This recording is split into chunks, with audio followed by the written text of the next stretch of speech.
আমাদের ক্রস কান্ট্রির second part. আমরা একদিনেই ক্রস কান্ট্রি করেছিলাম। আগের দিনের ক্রস কান্ট্রি তার ভিডিও যেমন এসছে তেমনি এটাও চলছে। তো এটা আমরা ক্রস কান্ট্রি করতে গিয়ে একটা বৈচিত্র্যপূর্ণ প্র্যাকটিসের আয়োজন আমরা করে থাকি, যেটা কি না শারীরিক যে অনুশীলন সেটা যেমন হয় তেমনি একটা বৈচিত্র্য চলে আসে প্র্যাকটিসে। এটা যেমন একটা কালভার্ট, সেই কালভার্টের একটা বিলের কালভার্ট, সেই কালভার্টের ওদিকে পাঠানো হয়, পাঠিয়ে তারপরে তোলা হয় একটু অসমতল জায়গা। এরপরে বিভিন্ন পরিবেশের মধ্যে দিয়ে আমাদের এই ক্রস কান্ট্রি রেসটা চলছে। ক্রস কান্ট্রি রেসটা খুব ভাইটাল একজন অ্যাথলেটের পক্ষে, যা কিনা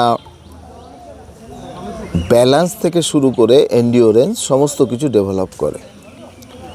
এখন আমরা চলেছি একটা বাঁশবাগানের প্রায় মধ্যে দিয়ে চলে এসেছি। প্রায় এই বাঁশবাগানের ছবিটা দেখলে একটু হাড়হিম করা ছবি, পুরো অন্ধকার টাইপের একটা ওয়েদার। সকালবেলা যখন উদিত সূর্যের মধ্যে আমরা অন্ধকারের মধ্যে দিয়ে চলেছি, তো এতটাই গভীর বাঁশবাগান যে অন্ধকারটা খুব খুব খুব করে চোখে পড়ছে। এই যাওয়ার মধ্যে না একটা অদ্ভুত বৈচিত্র্য, আনন্দ। আর ক্রস কান্ট্রি যখন হয় তখন নর্মাল ফিল্ডের মতো সারফেস ওরকম থাকে না, নানা ধরনের প্রতিকূলতাগুলো থাকে। তো সেই প্রতিকূলতাগুলোকে ক্রস করতে করতে এগিয়ে যাওয়াটাই হচ্ছে cross country race. Cross country রেসটা আমাদের ইন্ডিয়ায় তত বিখ্যাত নয়, কিন্তু ইউরোপ এরিনাতে ক্রস কান্ট্রি রেস বিখ্যাত। মানুষজন প্রচুর পরিমাণে এখানে পার্টিসিপেট করে। অ্যাকচুয়ালি ইউরোপিয়ানরা নর্মালি হেঁটে যাওয়ার চাইতে একটু জগিং করে বা দৌড়ে যেতে পছন্দ করে। কেন পছন্দ করে? তাতে শারীরিক সমৃদ্ধিটা ভালো থাকে। আপনি বা আমরা যদি এই অভ্যাসটা রাখি, বাল্যকালে যেমন আমরা হেঁটে যাওয়ার জায়গায় দৌড়ে যাই, সেইটা যদি আমরা হেঁটে না গিয়ে একটু দৌড়ে যেতে পারি, তাহলে ফিটনেসটা খুব তাড়াতাড়ি অ্যাচিভ আমরা করতে পারবো এবং আমাদের বডিটা খুব তাড়াতাড়ি জরা, বার্ধক্য এগুলোতে পৌঁছাবে না। ক্রস কান্ট্রির মূল বিষয়টাই হচ্ছে এরকম। আমরা এইবার চলে এসেছি সিদ্ধেশ্বরী মন্দিরে। মন্দিরটা প্রায় 500 বছরের পুরনো।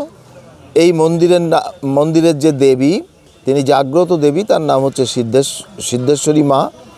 সিদ্ধেশ্বরী মায়ের নাম অনুসারেই এই আমাদের এই জায়গার নাম হয়েছে সিন্দ্রাণী। সিদ্রিনী থেকে সিন্দ্রাণী। বিভূতিভূষণের যে গল্প, সেখানে সিদ্রিনী কথাটা আছে, কিন্তু ইংরেজিতে যখন এটা লেখা হয় তখন SINDRANI অর্থাৎ সিন্দ্রাণী চলে আসে। এরপরে আবার আমরা শুরু করলাম চলতে। ঠিক নর্মাল রাস্তাটাকে বাদ দিয়ে আমরা একটা গলি রাস্তা ধরলাম, যে গলি রাস্তাটার মধ্যে রয়েছে নানা ধরনের বৈচিত্র্য, ওঠানামা, স্ল্যান্টিংয়ে জাস্ট নামা এবং তারপরে আবার বাঁশবাগান। এই যে বৈচিত্র্য, মনটাও ভালো থাকে। এই বৈচিত্র্যের মধ্যে যেতে যেতে একটা উপলব্ধি হয় যে জগৎটা কত ধরনের, কত রকমভাবে তৈরি হয়েছে, যে বৈচিত্র্য আমাদেরকে সমৃদ্ধ করে। এবার আমরা এই চলে আস্তে আস্তে আমরা প্রায় পৌঁছে যাচ্ছি আমাদের মূল মাঠ, যেটা সিন্দ্রাণী সাবিত্রী হাই স্কুলের মাঠ।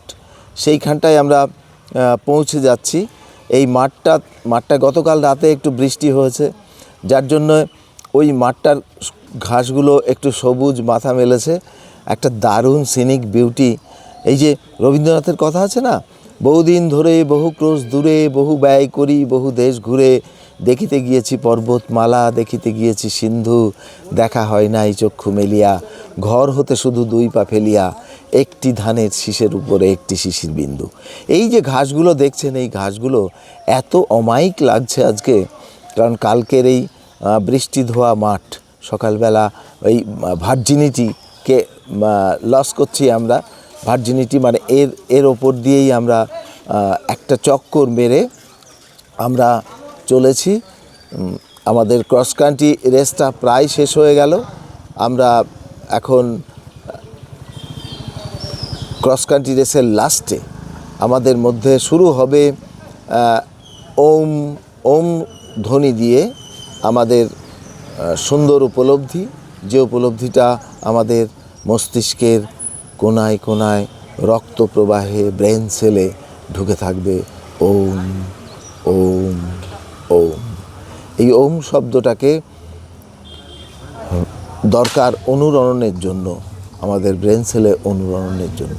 Thank you everybody, Sindani athletic academy, thank you.